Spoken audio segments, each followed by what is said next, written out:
పాము కూరల విషయం ఉంటుంది, పాకిస్తాన్కి నిలువెత్తున విషయం ఉంటుంది, భారత్ అంటే అణువున విషయం చెమ్ముతూ ఉంటుంది.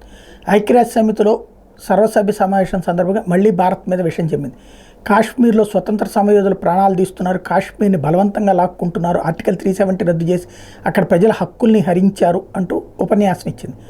అదే సమయంలో అయోధ్యలో బాబరీ కట్టడాన్ని నాశనం చేస్తే అక్కడ మళ్ళీ ఒక పెద్ద రామాలయం గట్టి ప్రపంచమంతా చూపెడుతున్నారు, ఇది ఒక మతపరమైనటువంటి వివక్ష అంటూ మాట్లాడుకోవచ్చు. దానికి భారతదేశం ధీటుగానే స్పందించింది. అయోధ్యలో రామ మందిర నిర్మాణం శతాబ్దాల నుండి వచ్చినటువంటి సమస్యని కోర్టు పరిష్కరిస్తే కోర్టు ఉత్తర్వుల మేరకు నిర్మాణం జరిగింది, అది ప్రజల ఆకాంక్షను నెరవేర్చింది, సుదీర్ఘకాలం పాటు ఉన్నటువంటి విధానాన్ని మార్చింది న్యాయ వ్యవస్థ అన్నటువంటి తేల్చెప్పింది. అట్లాగే కాశ్మీర్ అంశంలో ఎవరు ఎలాంటి వ్యవహారాలు నడుపుతున్నది ప్రపంచం అంతా తెలుసు, కాబట్టి ఈ నాటకాలు పాకిస్తాన్ ఎల్లవేళలా వేస్తూనే ఉంటుంది, దాన్ని మేము లైట్ తీసుకుంటున్నామని చెప్పింది.